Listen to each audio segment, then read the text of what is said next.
2 Maccabees chapter 5. Jason's revolt. About this time Antiochus sent his second expedition into Egypt. It then happened that all over the city, for nearly 40 days, there appeared horsemen, clothed in garments of a golden weave, charging in midair, companies fully armed with lances and drawn swords.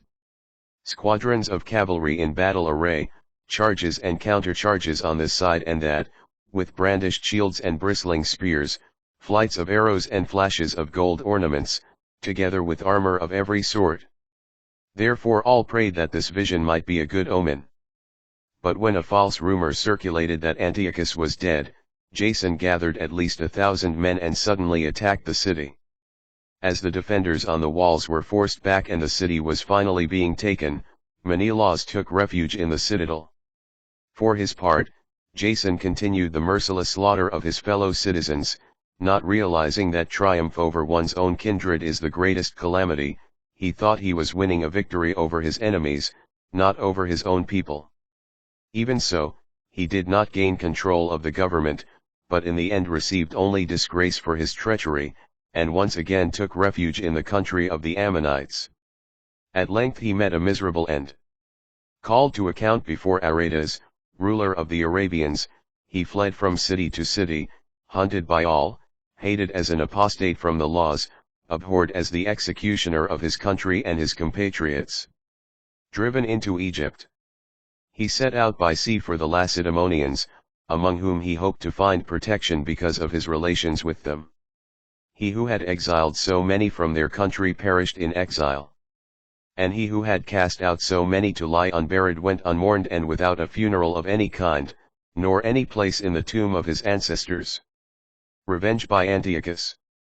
When these happenings were reported to the king, he thought that Judea was in revolt. Raging like a wild animal, he set out from Egypt and took Jerusalem by storm.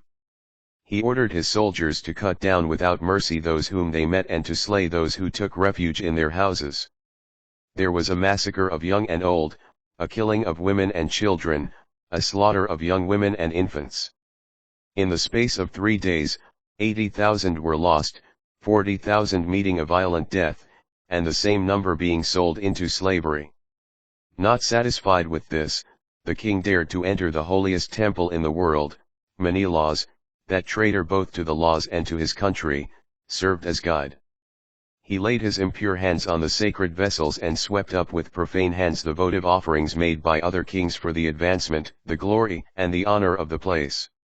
Antiochus became puffed up in spirit, not realizing that it was because of the sins of the city's inhabitants that the sovereign Lord was angry for a little while, hence the disregard of the place. If they had not become entangled in so many sins, this man, like that Heliodorus sent by King Seleucus to inspect the treasury, would have been flogged and turned back from his presumptuous act as soon as he approached.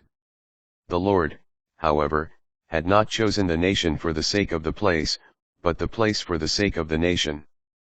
Therefore, the place itself, having shared in the nation's misfortunes, afterward participated in their good fortune, and what the Almighty had forsaken in wrath was restored in all its glory, once the great sovereign Lord became reconciled. Antiochus carried off 1,800 talents from the temple and hurried back to Antioch, thinking in his arrogance that he could make the land navigable and the sea passable on foot, so carried away was he with pride.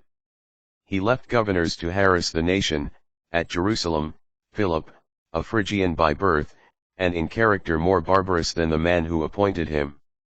At Mount Gerizim, Andronicus, and besides these, Menelaus, who lorded it over his fellow citizens more than the others.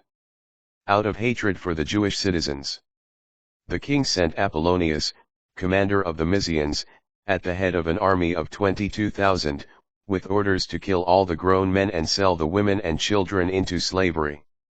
When this man arrived in Jerusalem, he pretended to be peacefully disposed and waited until the holy day of the Sabbath.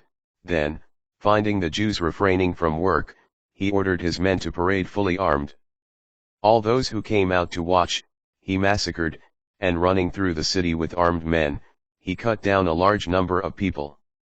But Judas Maccabeus and about 9 others withdrew to the wilderness to avoid sharing in defilement, There he and his companions lived like the animals in the hills, eating what grew wild.